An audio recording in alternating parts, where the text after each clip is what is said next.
জনাব আহমেদ আজম খান। জনাব আহমেদ আজম খান।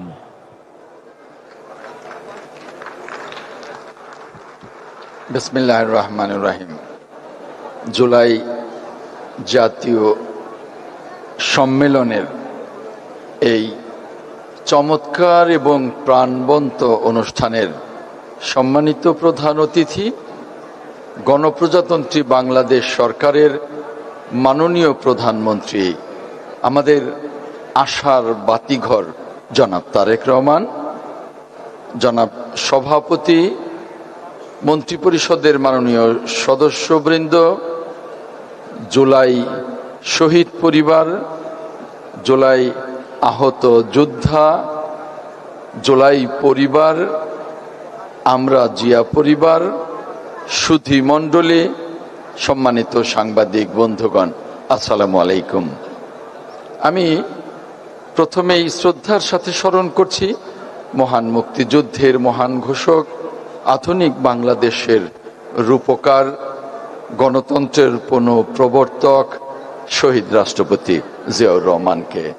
শ্রদ্ধার সাথে স্মরণ করছি বাংলাদেশের গণতন্ত্রের আজন্ম যোদ্ধা, বাংলাদেশের মহান অভিভাবক, বাংলাদেশের মহান দেশনেত্রী, বাংলাদেশের মানুষের কাছে চিরস্মরণীয় নেত্রী, দেশনেত্রী ম্যাডাম খালেদা জিয়াকে।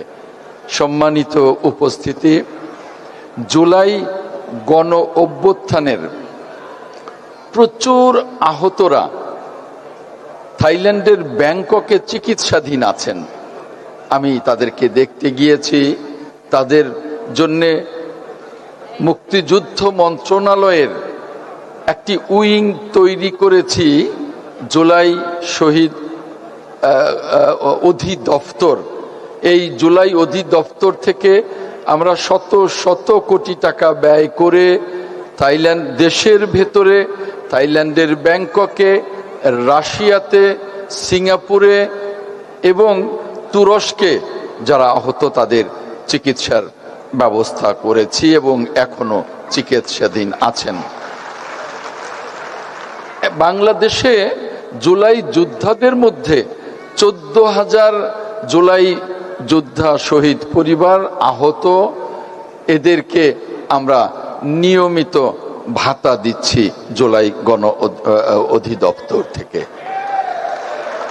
এর বাইরে অনেকেই এখানে বক্তব্য রেখেছেন। অনেকের দাবি যে এখনো অনেক জুলাই যোদ্ধা এই অধিদপ্তরে এখনো গেজেটভুক্ত হয়নি, তালিকাভুক্ত হয়নি। আমি বলবো, যারা সত্যিকারে জুলাই যোদ্ধা, যারা আহত, যাদের কাছে তথ্য প্রমাণাদি আছে, আপনারা এই অধিদপ্তরে আবেদন করুন। মুক্তিযুদ্ধ মন্ত্রণালয় নিশ্চয়ই সেই জুলাই অভ্যুত্থানকে স্বীকৃতি দেয়, স্মরণ করি এবং এ বিষয়ে আমরা এটাকে বিবেচনায় নিয়ে আপনাদের যারা সত্যিকারের জুলাই যোদ্ধা তাদেরকে আমরা সেখানে গেজেটভুক্ত করব এবং আপনাদের নিয়মিত চিকিৎসা এবং ভাতার ব্যবস্থা করব।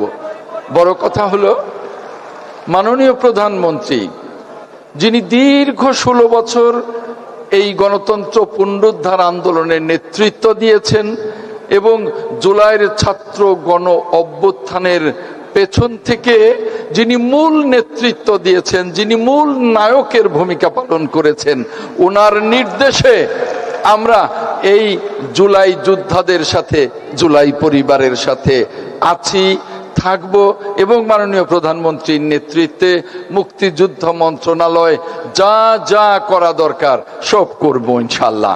সকলকে অনেক ধন্যবাদ। আল্লাহ হাফেজ। বাংলাদেশ জিন্দাবাদ। সবার আগে বাংলাদেশ। আসসালামু আলাইকুম। অসংখ্য ধন্যবাদ জনাব আহমেদ আজম খান, মাননীয় মন্ত্রী, মুক্তিযুদ্ধ বিষয়ক মন্ত্রণালয়কে তার চমৎকার কথাগুলোর জন্য। সবার আগে বাংলাদেশ এবং